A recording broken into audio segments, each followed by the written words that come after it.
bade ngajelaskeun materi carita wayang. Pengertian wayang nyaeta carita anu sok dilalakonkeun dina pagelaran wayang. Wayang tina kecap bayang atawa bayang-bayang anu artina kalangkang. Abdi di dieu bade nyebutkeun jenis-jenis wayang. Wayang aya 10, kahiji wayang purwa, kadua wayang beber, katilu wayang gedog, kaopat wayang citi, kalima wayang kritik, kagenep wayang kucil, katujuh wayang wong, kadalapan wayang lilinggo, kasalapan wayang puluh, kasapuluh wayang bali. Abdi di dieu bade ngajentrekeun panjangna Mahabharata sareng panjangna Ramayana. Panjangna Mahabharata nyaeta 200.000 jajar atawa 100.000 sloka. Ramayana nyaeta panjangna 48.000 jajar atawa 24.000 sloka. Di dieu abdi bade ngajentrekeun Santikaning Dalang. Naon ari Santikaning Dalang teh? Santikaning Dalang asal kecap tina santika artina ilmu kasatriaan. Jadi Santikaning Dalang artina ilmu keur ngatik dalang sangkan masagi lir sinatria. Abdi di dieu bade ngajentrekeun sifat dalang. Nu kahiji tetekon nyaeta antawacana, kamampu ngarobah-robah sora. Nu kadua renggep nyaeta mampu nyirep nu lalajo ku pintonan nu hade. Nu katilu nges nyaeta bisa ngahodang rasa. Nu kaopat tutug nyaeta kamampu dramaturgi. Nu kalima banyol atau sabet nyaeta kaparigel molahkeun wayang. Nu kagenep nyaeta kamampu kakawen tokoh-tokoh wayang. Nu katujuh paramkawi nyaeta apal basa kawi. Nu kadelapan amardi basa nyaeta mahar ngagunakeun basa. Nu kasalapan paramasastra nyaeta kamampu sastra. Nu kasapuluh awi carita nyaeta pangawruh carita wayang. Nu kasabelas amar dawa lagu nyaeta werukana lagu. Yang golek nu fungsi sohor di tahun 1820-an di antara wayang nyaeta dalang Tarkim, dalang RU Partaswanda, dalang Abeng Sunaria jeung Apek Gandamana. Abdi dia bade nyebutkeun nami-nami dalang anu kasohor tahun-tahun ayeuna. Hiji jadi Amung Sunaria, Asep Sunandar Sunaria, Dadang Sunandar Sunaria, sareng Yoga Suara Sunandar Sunaria. Terus aya Cecep Supriyadi. Abdi di dieu bade ngajentrekeun istilah-istilah pagelaran wayang.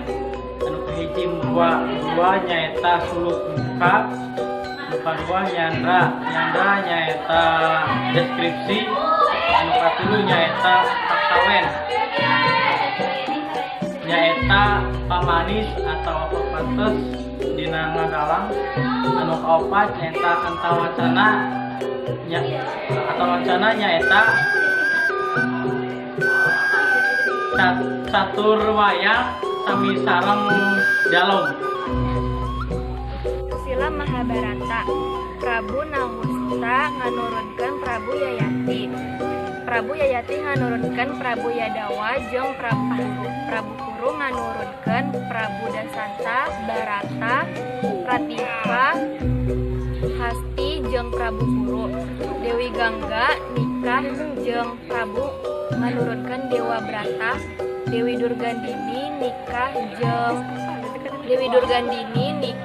jeung Santanu nganurunkeun Citrawirya jeung Citragada. Dewi Durgandini nikah jeung Prasara nganurunkeun Abiyasa. Dewi Ambika nikah jeung Abiyasa nganurunkeun Desarasa. Dewi Ambika nikah jeung Citrawirya. Dewi Ambalika nikah jeung Abiyasa. Dewi Ambiki nikah jeung Citragada nganurunkeun Pandu.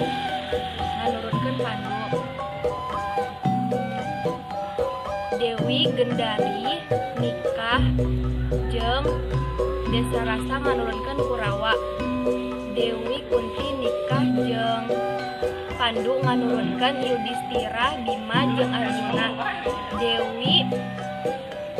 Dewi Madrim nikah jeung Pandu nganurunkeun Nakula jeung Sadewa.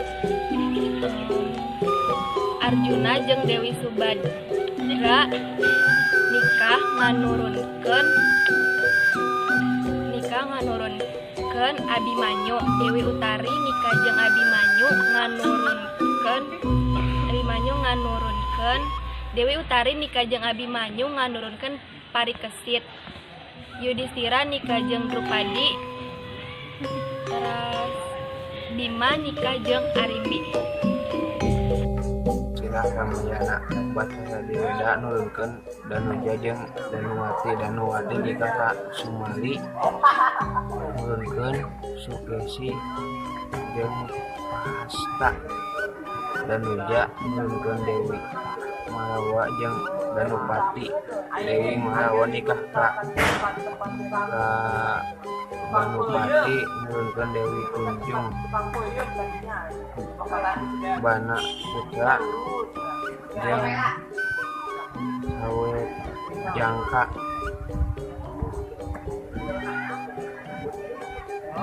Bana Putra nurunkeun Dewi Ranggu nikah ka